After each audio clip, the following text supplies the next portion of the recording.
Hey folks. Okay, well, I want to get into looking at scanning or tokenizing as sort of the next big chunk. And what we're going to do is I'm going to give a bit of an overview of the process, and then we'll back up and maybe look just at a handcrafted scanner or handcrafted tokenizer. And then we'll go through and look, I guess, at a more formal process for automating the scanning process, rather than using something that's handcrafted. So I think that's the cycle we'll go through. So for now, we're just going to go through and give a kind of general overview of the tokenizing process. So again, the notion that scanning or tokenizing is just that the step where we're going through reading the input characters from our source file or whatever the user's typing in as their source code program, and we're transforming that into a stream of tokens that belong, if you like, with the programming language we're using. So we're just grouping those characters into sets and saying, there, that's an identifier. There, that's a less than symbol. There, that's an integer. And so we're going through and converting the characters into groups that we recognize as specific types of token. Now, these can either be auto-generated from a grammar for the language, like we're doing with Lex in the labs and whatnot, or it can be something that's crafted by hand. So we'll do a little bit of both as we go along, and of course in the project we'll actually play with building one by hand, and in the labs we'll play with using Lex. All right, the handcrafted scanners have the advantage that we can make them more efficient, and if the language is reasonably stable, then once we get a handcrafted scanner up and running and working, it shouldn't have to change too often, right? There's not that often that we're changing, or at least drastically changing the token rules for a language. So handcrafted scanners can be really good if we're going for efficiency. On the other hand, if we just want something that's going to work and that we can develop quickly, then it might be useful to go with an auto-generated scanner, right? Something that can be produced for us automatically from a grammar, rather than us having to go through and do the design process and the testing and debugging process for generating one by hand. So, advantages and disadvantages for each. If you hear the term microsyntax come up, this is basically talking about a subset of the syntax for a programming language, where we're just thinking about the rules that deal with tokenizing. So pretty much just the regular expressions that describe what the tokens look like. So it's just a subset of the syntax for the language. And again, as we were saying earlier, as you're reading through the source code characters, you're grouping them into words or tokens that use these microsyntax rules, that use your regular expressions or whatever it might be, to decide when a token begins and ends and what its type is. So generally speaking, we'll have patterns. Sometimes we'll use specific or exact, while is a keyword, for instance, or things like you say, okay, well, any sequence of alphabetic characters is an identifier. One of the nice things about the scanning side is that we've got fairly effective algorithms for them. So you can generally write a fairly efficient scanner, something that can run through your set of input characters, and in time proportional to the number of characters you've got, come up with a translation, come up with a tokenization. All right, as we mentioned a couple of times, our tokens can be described with regular expressions, and if that's the case, if we can come up with a regular expression for something, then we can come up with a finite state machine that recognizes that token type. And if we can come up with if we've got a different regular expression for each of the token types, we can come up with a different finite state machine for each of the token types. And we can actually combine that set of finite state machines into one big finite state machine that can recognize any token type. So the idea is this is something that we'll be using a fair bit when we're particularly trying to come up with auto-generated approaches, where we'll read the set of regular expressions, generate these finite state machines, and then go through optimization processes. Once we've got the finite state machine that we want, then we can go through and transform that into the actual code for our scanner. So transform that into the actual C code, for instance, or C++ code, or whatever it is we're writing this in. So Again, we're going to go from the regular expressions to finite state machines, to optimizing those, and then to the actual code generation for the scanner that we're going to use. All right, just a quickie recap of finite state machines, just particularly for those of you who might not have either 330 or 320 yet. The idea is we've got this simple machine that's going to go through, accept some kind of an alphabet. It's going to have a sequence of states that it runs through that just are kind of recognize what kind of a condition it can be in based on what sorts of characters it's seen so far.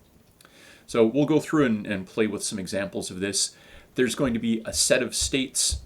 There's going to be a transition function that says, if I'm in state whatever, and I see the character C, what state do I go to next?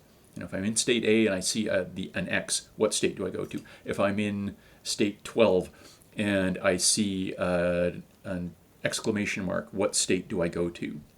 So we're going to have this machine that basically just keeps track of what state it's in right now and where it should go to next based on the next character that it reads. And so from a tokenization point of view, you can see the idea that it's going to go say, okay, well, I'm going to have my finite state machine that starts at the point where I've read no characters for the token. And for each subsequent character, I'm going to say, okay, well, I've seen, let's say I've got a finite state machine that's going to recognize signed integers.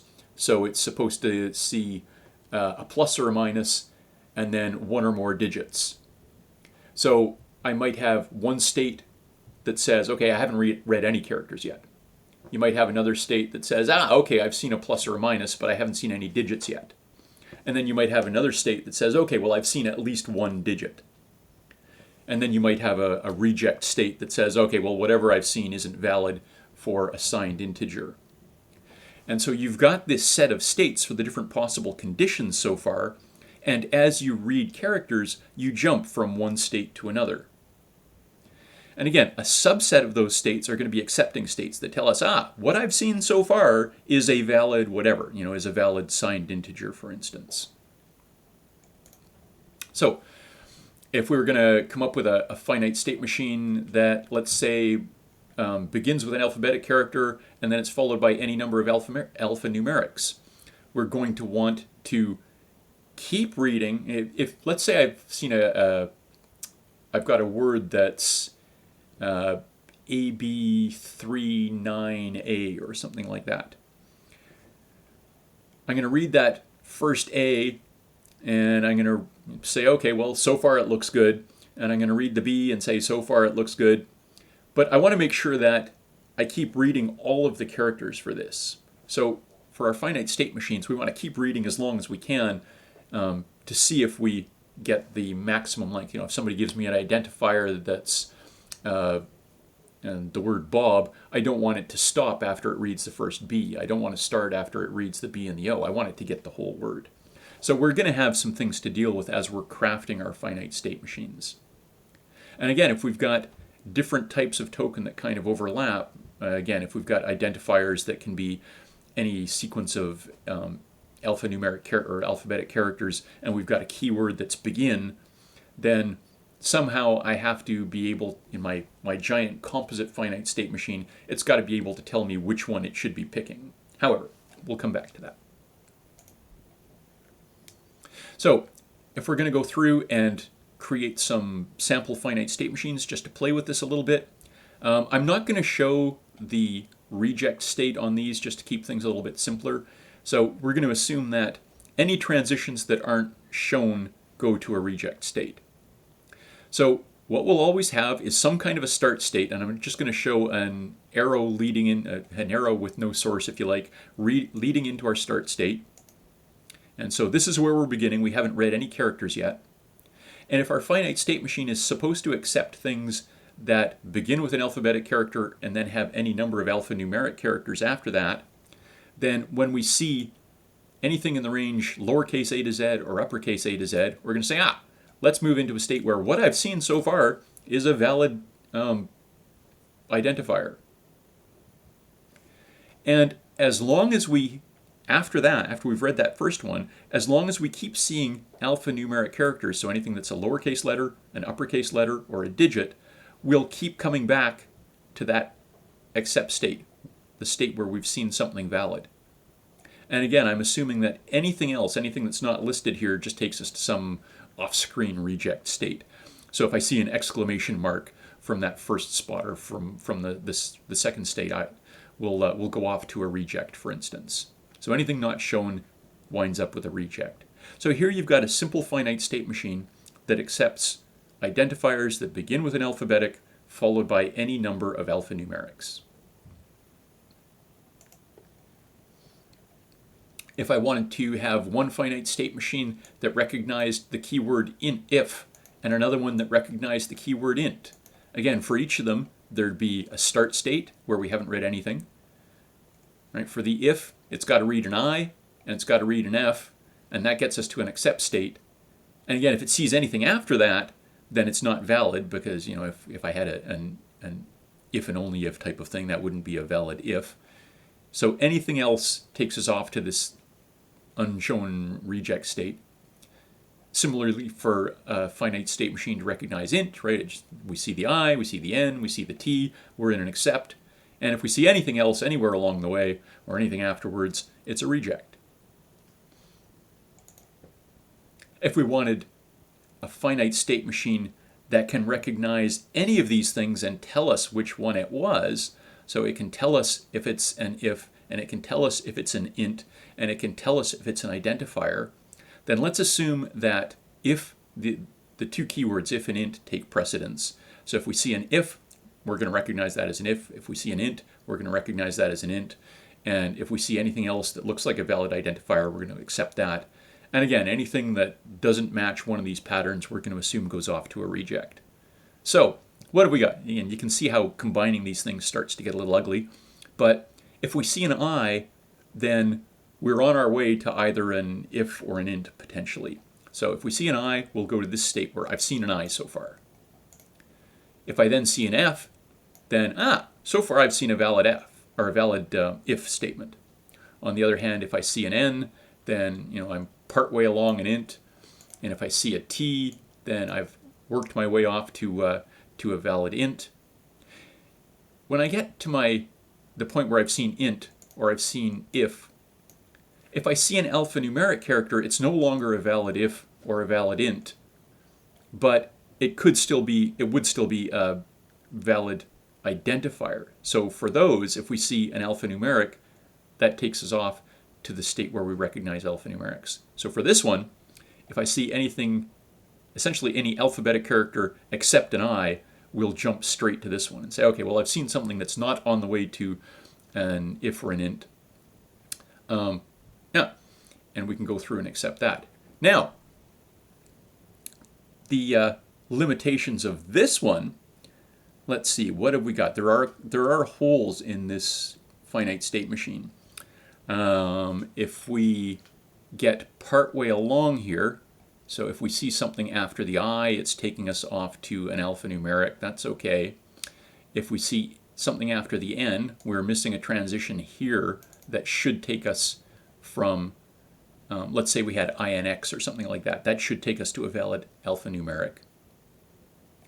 And the other issue here is that really this I should be recognized as an accept state for my A1.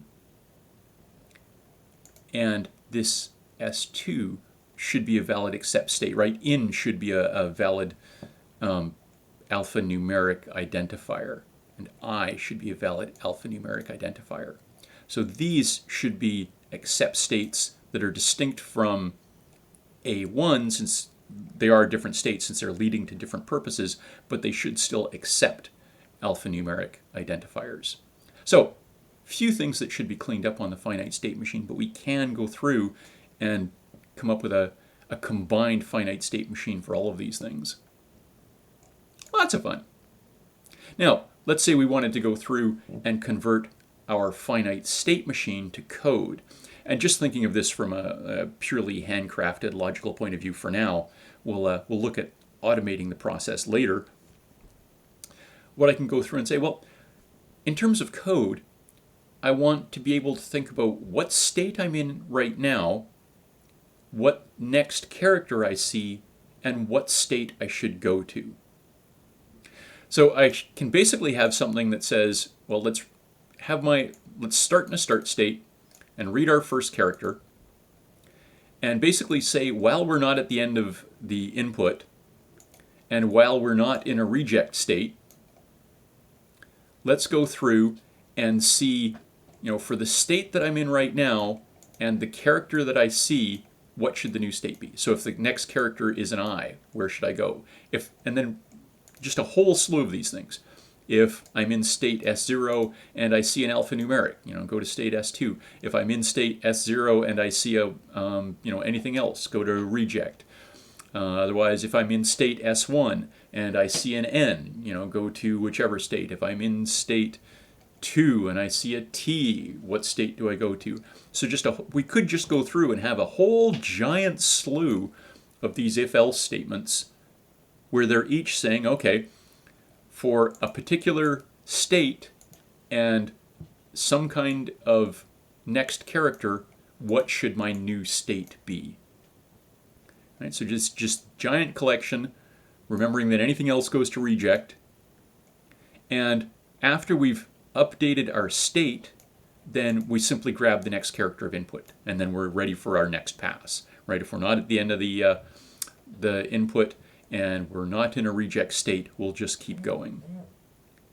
All right, so from a kind of basic intuitive point of view, this is where we're going with our scanning process.